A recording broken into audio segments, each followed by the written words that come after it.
Well, Alf, this is why we can't have nice things. This is why everything gets screwed up. We have another video from Nostalgia Nomics with some price charts that are really interesting that I want to talk about today. Anytime you see price charts, these things can be run a million different ways, and depending on what sort of narrative you're trying to get out there, it can point to a million different things depending on how you want to run it, and time frames and context are really important. And Nostalgia Nomics' recent video that I watched did not provide the context. It fit the narrative, the anti-vintage singles narrative that Nostalgia Nomics is always pushing. It's modern or nothing. Those cards aren't shiny. Those cards aren't shiny enough. And there's not enough hits and whatever. Today we're going to look at our own charts and show exactly what is going on here with vintage singles. And we'll talk a little bit about the modern wax situation, the modern sealed product for Pokemon situation. Before I do dive in though, I do have a PSA code for PSA grading. If you're a first-time submitter to PSA, $25 off your first order, and it's a one card minimum. One card minimum, try out PSA. It's SCD25 at the shipping and billing screen. They're grading more TCG cards than they have in their history. And so if you haven't yet, $25 off for you. All right, before going further, I'll say that I do enjoy Nostalgia Nomics' channel. I like the conversations with other Pokemon folks, other Pokemon YouTubers. He does have some pretty basic, smart takes. I will say though, it's just like with anybody on the planet. We always have to keep in mind, whether you're watching me, watching anybody else, everybody has got their own agenda out there for whatever they're talking about. And this recent video by Alex kind of fit that bill because he's not a vintage guy. And a lot of these Pokemon YouTubers that are talking about price movement and price action, most of them are not vintage folks. They're all ultra modern sealed product, new product coming out, or product that's come out over the last 5 years. Absolutely nothing wrong with that. There's been some great releases that have come out. I understand the hype and the excitement and all the stuff that's around those products. But for me, I want a more well-rounded approach to this thing. Pokemon goes back over 25 years, and for me, as a sports card and other collectibles type investor / collector in the space, to ignore the vintage stuff and where everything started in the origins of the thing, that to me sounds purely insane. But that's really what we're seeing here in today's Pokemon YouTube world for the most part. Now, I'm going to run my own charts here, like I said, and we're going to throw in a little bit of a curveball to show why this recent video by Nostalgia Nomics, it just didn't have enough context, and to me it fell really flat.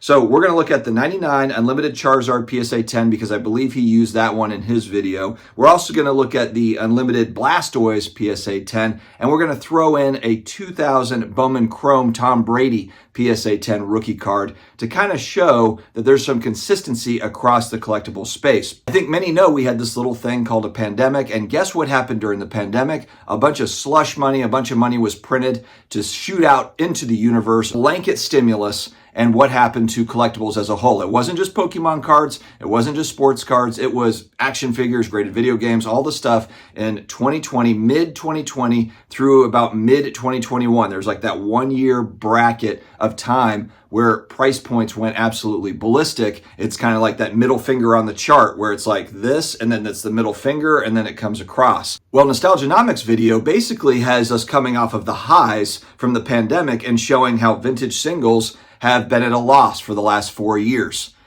4 years. Again, it's a point in time. The last 4 years, 4 years ago, you're down. You know, if you held this thing for 4 years, if you were one of the few sales, because keep in mind, it's not like there's hundreds, thousands of sales.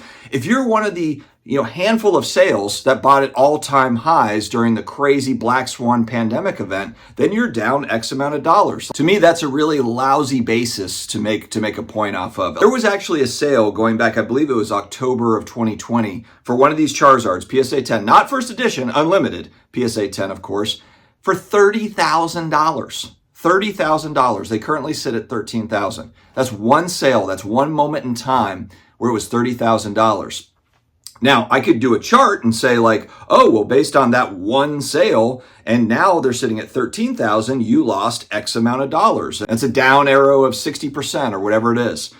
But that's one sale. It's one moment in time. It doesn't show anything close to a clear picture. And the thing that's kind of funny is Nostalgia Nomics guy, he keeps saying 3 to 5 years, 3 to 5 years, and he uses the 4-year mark kind of conveniently to make his point. Well, if you go back just a little further, just a little bit further, as many of you know, these cards were all a lot less expensive. Let's look at what the pre-pandemic pricing is for a Charizard PSA 10 Unlimited. They were $1,500 to $2,000 all day in 2018, 2019. So, okay, it's now sitting at $13,000. So if you bought one in the summer of 2019, before the pandemic, just minding your own business and picked up one of these in the summer of 2019, maybe you bought 5 of them, you're up a lot. You're up 700-800% going back to 2019.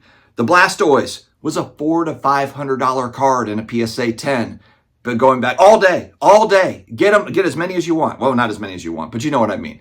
They were there, they were available, $400 or $500, and now it's a $3,000 card. Tom Brady Bowman Chrome PSA 10, $1,500 card all day. Now it sits at about $7,500. I can tell you that the Tom Brady, that's another example of a card that went absolutely ballistic. This was like a $25,000 card, plus during the height of the pandemic crazy pricing stuff. Now it's a $7,500 card. I could very easily say, oh my God, if you bought that card, then you're down X amount of dollars. But how many people bought at $25,000? There are some bought at that all-time high, and some bought on the way up and all that stuff. But it's, in the grand scheme of things, it's not a lot of sales. It's really not. And it drives me nuts when I'm looking at the YouTubers and they're looking at the TCG player, the chart, and they're looking at 3 months, 6 months, 12 months.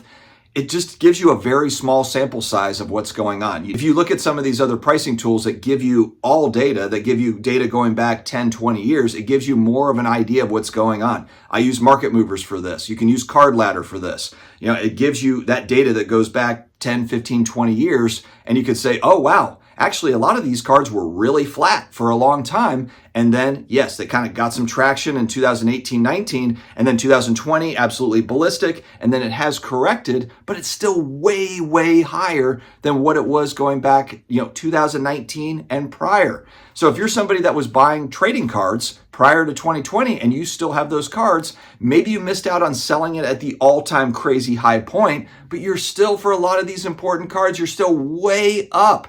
And this is what bothers me about the video with Nostalgia Nomics. It's very conveniently put in a moment in time to try to make a point that the singles market is not as good as, ultra modern sealed product. And maybe that's the case for some cards. Maybe it's not. Frankly, we don't know what's going to happen with a lot of the sealed market stuff. We've seen it go flat, really. You had, of course, the big push up where Sword and Shield, Scarlet Violet, big push up in price, boxes double, and everyone's freaking out and peeing their pants. And what's happened? Just as a lot of folks predicted, me included, that guess what happens when prices move up like that? A lot of supply hits the market. Even Rudy at Alpha Investments, I don't know if he said Sword and Shield or Scarlet Violet, but he sold off 30% of his entire position in one of those, which to me, that's not an insignificant number. Yes, he still has a lot of the stuff. And I know people in the comments will say, like, he's allowed to take profits. Yeah, of course he is. I understand it. I understand how this whole thing works. But 30% is a lot. A lot of folks have been saying these boxes will go to $500, $1,000 to $2,000.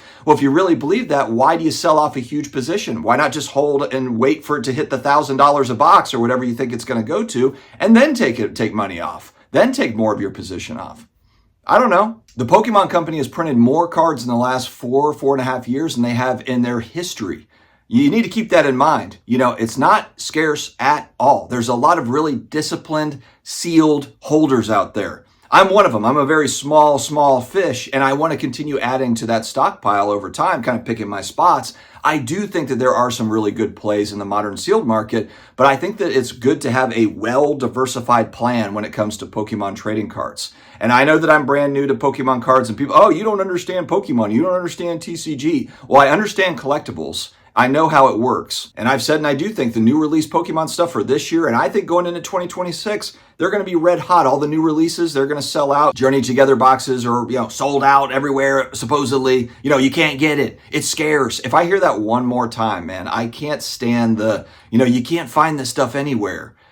Really? You can't find it anywhere? I just find that really hard to believe. You can definitely find it. Though it's not $80, $90, $100 for a booster box anymore, and that will probably not happen again, at least for a good while. Maybe it'll never happen again. But I've said too, I think that those were always underpriced. If you were getting them at $90, $100 for a booster box, it's fantastic. You did great. You were in on it. You recognize that was just too cheap, and you got in, and that was smart. I think a lot of these boxes at $150, $200 are still too cheap. So I think that there's still opportunity for sure. But again, I think it's important to note that vintage has done very well over time. Vintage singles, vintage sealed.